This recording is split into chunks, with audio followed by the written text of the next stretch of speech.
Au centre polyvalent Saint-Augustin de Kégué, les élèves de la classe artisanale transforment les matériaux simples en objets utiles, chaises, nattes, sacs ou serpillères. Ce savoir-faire pratique vise à ouvrir des perspectives d'autonomie et d'insertion professionnelle. Ces activités ont été mises en lumière par la Fondation Agir Ensemble pour l'Afrique AEA dans le cadre de l'action sociale préparatoire au gala de charité Woman Night du 7 mars à Lomé au Togo.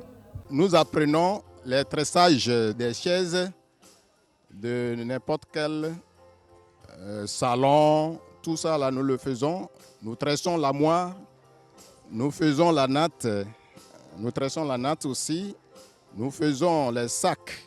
La visite a rassemblé les élèves et enfants du centre polyvalent Saint-Augustin de Kégué, les responsables du centre, l'association AHVCD, ainsi que des artistes, personnalités publiques et acteurs associatifs, dont Pierrette Adams, pour soutenir les enfants en situation de handicap visuel et sensibiliser aux besoins spécifiques de cette population.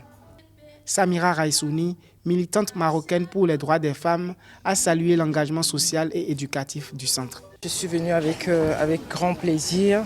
C'est des événements qui me parlent puisque je suis venue à la chanson un peu dans ce même cadre-là, c'est-à-dire venir en aide au petit Mohamed qu'on ne présente plus. Voilà, donc quand on me parle de solidarité, de social, machin et tout ça, là ça me parle et je suis venue donner ma part, faire ma part.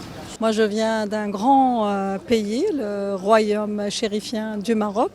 Et je suis fière d'être avec vous. Je sens que je suis dans une grande famille. Et j'espère pour ce centre qui fait déjà beaucoup de choses pour ses enfants, de la persévérance, de la patience, de trouver aussi des sponsors qui peuvent les aider. Pour la direction du centre CPSA, ces moments d'échange, conjugués aux dons de la Fondation Agir Ensemble pour l'Afrique AEA, constituent une reconnaissance du travail accompli au quotidien. Je dis un sincère et réel merci à la Fondation AEA pour avoir porté leur choix sur ma structure. En 10 ans, la Fondation Agir Ensemble pour l'Afrique, par son programme Woman Night, a touché plus de 15 000 bénéficiaires et récompensé plus de 150 femmes leaders engagées dans leur communauté. Ce 6 mars, une conférence débat portée sur les droits, la justice et les actions pour les jeunes filles et femmes à Lomé. Pour cette édition 2026, le Maroc est pays invité d'honneur, choix symbolique pour renforcer le dialogue entre initiatives togolaises et avancées marocaines en leadership féminin et égalité des genres.